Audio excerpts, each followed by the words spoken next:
Pemerintah Kabupaten Muara Enim mempersiapkan pelantikan pegawai pemerintah dengan perjanjian kerja P3K yang berhasil lolos.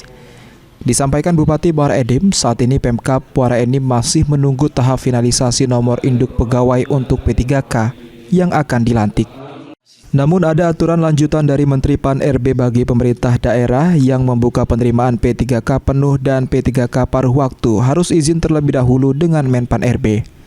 Apalagi saat ini belum ada kepastian dari pemerintah pusat untuk memberikan bantuan terkait bantuan pembayaran gaji, terutama untuk P3K penuh. Pembukaan P3K baik penuh waktu maupun paruh harus mendapat izin dari Menpan-RB terlebih dahulu. Artinya nanti kalau sampai hari ini belum ada perubahan kebijakan, ini masih ditanggung oleh daerah. Jadi tergantung daerah. Jika daerah yang sanggup untuk menambah, ya silakan.